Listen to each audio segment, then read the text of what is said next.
Even a lifeless wooden pillar in the mosque began to cry after the Prophet Muhammad, peace be upon him, was no longer beside it.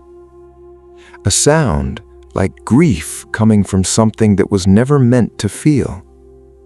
It is narrated that when he no longer leaned on it, the pillar made a sound of sorrow, like it was losing something it had grown used to.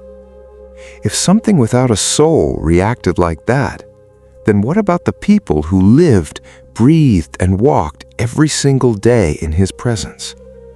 What about the companions, those who had become accustomed to hearing his voice before every confusion, accustomed to turning to him in every moment of fear, doubt, or pain? People who did not just love him, but built their entire sense of life around his presence. And suddenly, that presence was gone. Not emotionally, but physically. And that is where the real weight began. Because what hurts most is not only loss, but losing something your entire world had adapted itself around. The companions didn't just lose a leader, they lost the center of their reality. And at first, even reality itself felt unstable. In Medina, silence was no longer silence. It was something heavier, something aware of itself. In Mecca, even memories felt different now, because everywhere they turned, there was something that used to be connected to him. And then came the moment that shattered hearts even further. Umar ibn al-Khattab, known for his strength and certainty, stood among the people. But grief does something even to the strongest hearts. He could not accept what had reached him.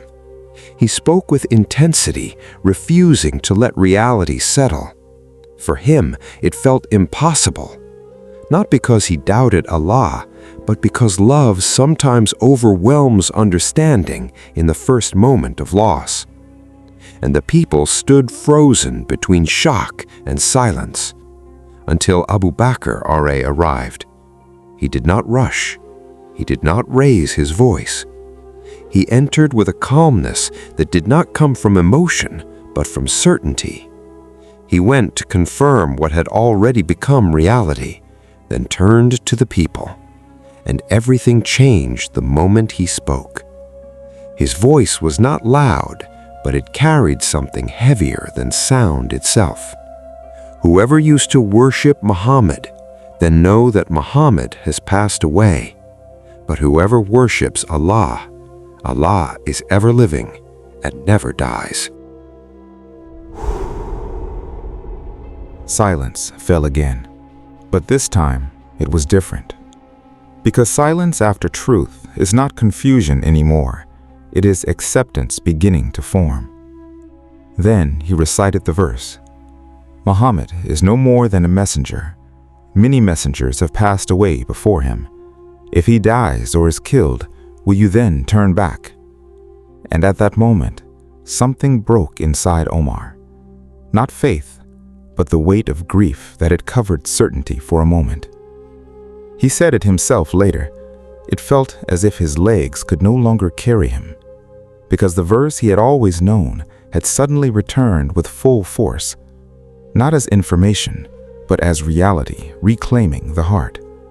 And he fell into silence, not because he doubted, but because truth had arrived after emotional shock had temporarily covered it. And slowly, everything began to settle.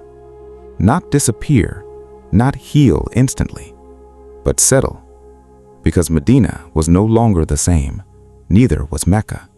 The world they had known around the Prophet Muhammad had changed completely. Even phrases that once came naturally, my father and my mother are sacrificed for you, now felt like echoes from another time, because the one they said it for was no longer physically among them.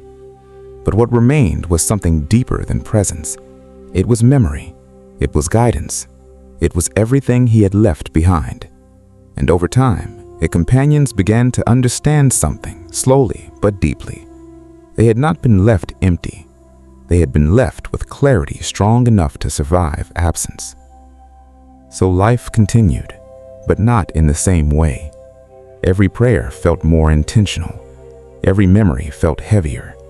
Every teaching became something to hold on to with care. Because now, nothing was automatic anymore. Everything had meaning. And perhaps that is where the real transformation happened. They were no longer living in presence. They were living in responsibility, carrying what they had been given without seeing him, but still following him. And Medina continued, not as it was before, but as it had to be after him. Still guided, still remembering, still carrying forward what could never be lost.